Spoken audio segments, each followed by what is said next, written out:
VC নির্বাচনকে সামনে রেখে রাজনৈতিক মহলে নতুন করে চাঞ্চল্যের সৃষ্টি হচ্ছে পশ্চিম মশলি ভিসির মুখপাড়া এলাকায়। আজ সেখানে বড়সড় শক্তি প্রদর্শন করল তিপ্রা মথা দল।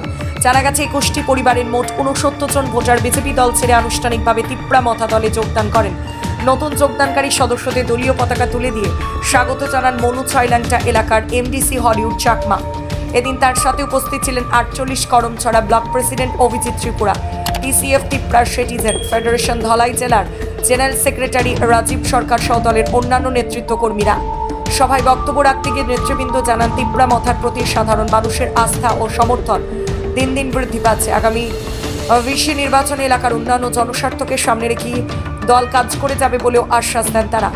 এদিকে একসাথে 69 জন ভোটারের দলবদলকে কেন্দ্র করে রাজনৈতিক মহলে ব্যাপক আলোচনা সৃষ্টি হয়েছে। স্থানীয়দের মতে যোগদান আগামী ভিসি নির্বাচনে গুরুত্বপূর্ণ প্রভাব ফেলতে পারে। খুবই খুশি যে আপনারা আরেকবার ভূভাগ্যের উপর বিশ্বাস ভরসা রেখে আজকে যারা যারা যোগদান দিতে এসেছেন, যে একটি কথাই বলবো যে ভূভাগ্যরা আপনাদের ভরসা কোনোদিন ভাঙবে না। ঠিক যেভাবে আমরা বিগত দিনে 2021 সন থেকে ভূভাগ্যরার সঙ্গে রয়েছি এবং ভূভাগ্যরা আমাদের ভরসা কোনোদিন ভাঙেনি, এবং আপনারা যারা যারা আজকে যোগদান দেবেন তিপ্রা মথাতে তাদেরও ভরসা কোনোদিন ভাঙবে না। আমাদের মেন উদ্দেশ্য হচ্ছে গিয়ে ডেভেলপমেন্ট, আমাদের যে পরবর্তী জেনারেশন তাদের জন্য কিছু একটা করা, আমাদের যে এডিসির এলাকার মধ্যে যে এরিয়াগুলো রয়েছে এইসব এরিয়াতে আমরা পানীয় জলের শুরু করে যে সমস্ত অসুবিধা রয়েছে সেগুলোকে কিভাবে আমরা আপডেট করতে পারি, সেগুলোকে কিভাবে আমরা সুন্দর করতে পারি, বাস্তবায়ন করতে পারি, তার জন্য আমাদের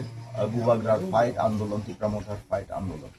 এবং সেই কাজ করতে গেলে আমাদের ভূভাগ্যরা হোক বা আমাদের নেতৃত্বরা হোক বা আমি বর্তমানে পাবলিক রিপ্রেজেন্টেটিভ হিসেবে এমডিসি হয়েছি, আমরা একা করতে পারবো না, আপনাদের সহযোগিতা লাগবে। কিসের সহযোগিতা লাগবে? যে কোনো কিছু একটা করতে গেলে একটা প্রসেস থাকে। যেমন আজকে আপনারা আপামর জনসাধারণ আমাকে ভোট দিয়ে এমডিসি বানিয়েছেন, এবং এমডিসি হিসেবে যেহেতু আমি এমডিসি হতে পেরেছি, আমার একটা ফান্ড এলো থাকবে, যে ফান্ড দিয়ে আমি ডেভেলপমেন্টের কাজ করব। ঠিক সেভাবে আসন্ন ভিসি নির্বাচনেও আমাদের নেতৃত্বরা আমরা কিছু ক্যান্ডিডেট দাঁড়া করাবো ভিসিগুলোতে, প্রত্যেক ভিসিতে দাঁড়া করাবো।